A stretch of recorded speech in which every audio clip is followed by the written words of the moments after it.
Hello friends, എല്ലാവർക്കും പുതിയൊരു വീഡിയോയിലേക്ക് സ്വാഗതം. സാധാരണ നമ്മൾ വീട്ടിലേക്ക് വാങ്ങുന്ന പാലിൽ നിന്ന് തന്നെ നമുക്ക് വീട്ടിലേക്ക് ആവശ്യമായിട്ടുള്ള നെയ്യും ബട്ടറും ഒക്കെ ഉണ്ടാക്കിയെടുക്കാൻ പറ്റും. അതുപോലെ തന്നെ ഫ്രഷ് ക്രീം ഉണ്ടാക്കാൻ പറ്റും. അപ്പോൾ ഇതൊക്കെ എങ്ങനെയാണ് ഉണ്ടാക്കുന്നതെന്നാണ് ഇന്നത്തെ വീഡിയോയിലൂടെ നമ്മൾ കാണാൻ പോകുന്നത്. അപ്പോൾ നമുക്ക് വീഡിയോ കണ്ടാലോ?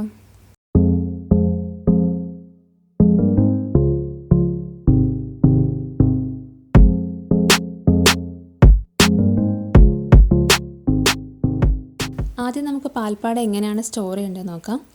ഞാൻ സാധാരണ പാല് കൊണ്ടുവരുമ്പോൾ തന്നെ മൊത്തം അങ്ങ് തിളപ്പിച്ച് വയ്ക്കും. തിളച്ച് കഴിഞ്ഞിട്ട് നമ്മൾ സിമ്മിൽ വെച്ചിട്ട് 2-3 മിനിറ്റ് നന്നായിട്ടൊന്ന് തിളപ്പിച്ചെടുക്കണം. പിന്നെ ഈ പാല് നന്നായിട്ട് തണുത്തതിന് ശേഷം എടുത്ത് ഫ്രിഡ്ജിൽ വയ്ക്കാം. എന്നിട്ട് ഈ പാല് പിറ്റേ ദിവസം രാവിലെ എടുത്തിട്ട് നമ്മൾ പാട ഇങ്ങനെ മാറ്റിയെടുക്കുക. അപ്പോഴത്തേക്ക് നമുക്ക് നല്ല കട്ടിയായിട്ടുള്ള പാട കിട്ടും. ഇങ്ങനെ ഫ്രിഡ്ജിൽ വയ്ക്കുമ്പോഴാണ് നമുക്ക് നല്ല കട്ടിയായിട്ടുള്ള പാട കിട്ടുന്നത്. ഇടയ്ക്ക് പാലെടുക്കണം എന്നുണ്ടെങ്കിൽ പാട മാറ്റിയിട്ട് എടുക്കാം കേട്ടോ. ഇത് കണ്ടില്ലേ, ഇത് നമ്മൾ തലേന്ന് ഫ്രിഡ്ജിൽ വെച്ച പാലാണ്. ഇതിനകത്ത് നിന്ന് നമുക്ക് പാട ഇങ്ങനെ നീക്കിയെടുക്കാം. ഇങ്ങനെ നമ്മൾ എടുക്കുന്ന പാട ഒരു ടിന്നിൽ ഇട്ട് വയ്ക്കണം. എന്നിട്ടിത് ഫ്രീസറിൽ വെക്കണം. താഴെ വെച്ചാൽ ചീത്തയായി പോവും. അങ്ങനെ കുറച്ച് ദിവസം കഴിയുമ്പോഴത്തേക്ക് നമുക്ക് ആവശ്യത്തിനുള്ള പാട ആകുമ്പോഴത്തേക്ക്, പാൽപ്പാട കിട്ടുമ്പോഴത്തേക്ക് നമുക്ക് നെയ്യോ ബട്ടറോ എന്താണെന്ന് വെച്ചാൽ ഉണ്ടാക്കാം.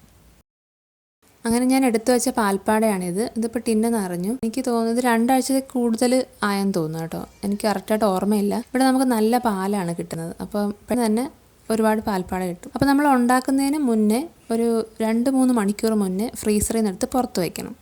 ഇത് തന്നെ നമുക്ക് ഫ്രഷ് ക്രീമായിട്ട് ഉപയോഗിക്കാനായിട്ട് പറ്റും.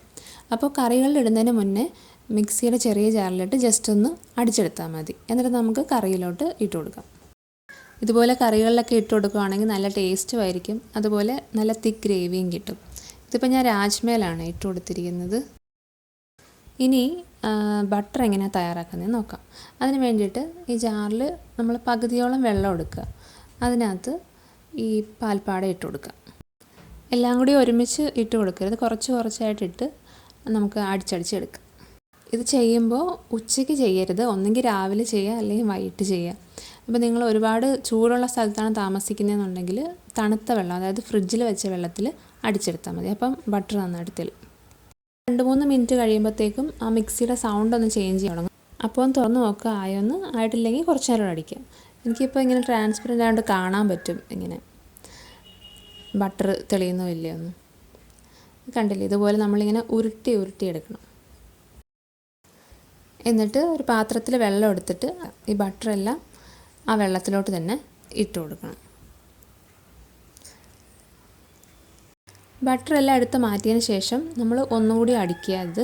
എന്നിട്ട് വീണ്ടും ബട്ടർ മാറ്റുക. അങ്ങനെ 2-3 പ്രാവശ്യം ചെയ്യുമ്പോഴത്തേക്ക് അതിലുള്ള മുഴുവനും ബട്ടർ നമുക്ക് കിട്ടും. എന്നിട്ട് ഈ വെള്ളം കളഞ്ഞിട്ട് വേറെ വെള്ളം എടുത്തിട്ട് വേണം അടുത്തത് അടിക്കാനായിട്ട്. അങ്ങനെ നമ്മൾ ഫുള്ള് അടിച്ചെടുക്കുക.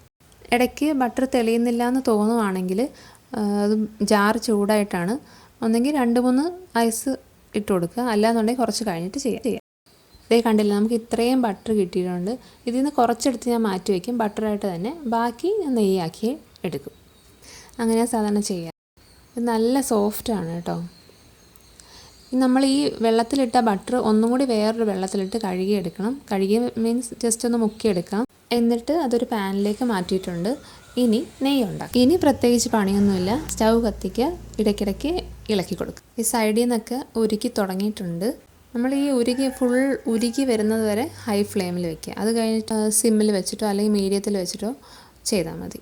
ഹൈ ഫ്ലെയിമിൽ വെച്ചിട്ട് പോരുത്, ഇത് തിളച്ച് പുറത്തോട്ട് വരും, പുറത്ത് പോകും. ഇപ്പോൾ ബട്ടറെല്ലാം ഉരുകി തിളച്ചിട്ടുണ്ട്. ഇത് കുറച്ച് സമയം എടുക്കും കേട്ടോ, കുറച്ചല്ല നല്ല സമയം എടുക്കും. അതുകൊണ്ട് നമുക്ക് നമ്മുടെ പണികളൊക്കെ ചെയ്യാം. ഇടയ്ക്കിടയ്ക്ക് വന്നൊന്ന് ഇളക്കി കൊടുത്താൽ മതി. പക്ഷേ ഇത് ഇരിപ്പുണ്ടെന്നുള്ള കാര്യം മറന്നു പോകരുത്. ഞാൻ മറന്നു പോകും, അതുകൊണ്ട് പറഞ്ഞ കേട്ടോ.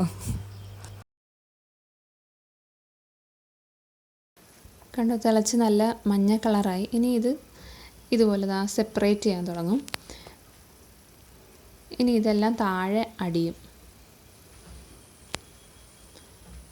ഇനി താഴെ അടിഞ്ഞ ഈ വെള്ള സംഭവങ്ങളെല്ലാം ഗോൾഡൻ ബ്രൗൺ ആകുമ്പോഴത്തേക്കും നമുക്കിത് ഓഫ് ചെയ്യാം. ഇത് ഒരുപാട് സമയം എടുക്കുന്ന ഞാനിത് കട്ട് ചെയ്ത് കാണിച്ചുകൊണ്ടാണ് പെട്ടെന്ന് തീർന്നത്. ഇപ്പോൾ നമ്മുടെ നെയ്യ് ആയിട്ടുണ്ട്. ഇനി ഇത് തണുക്കുമ്പോഴത്തേക്ക് ഒരു ഉണങ്ങിയ ഒരു പാത്രത്തിലേക്ക് അല്ലെങ്കിൽ കുപ്പിയിലേക്ക് ഒഴിച്ചു വയ്ക്കാം. ഇത് ഞാൻ സ്ഥിരമായിട്ട് നെയ്യ് ഒഴിച്ച് വെക്കുന്ന കുപ്പിയാണ്, അതുകൊണ്ടാണ് ഈ സൈഡിലൊക്കെ പറ്റിയിരിക്കുന്നത് കേട്ടോ.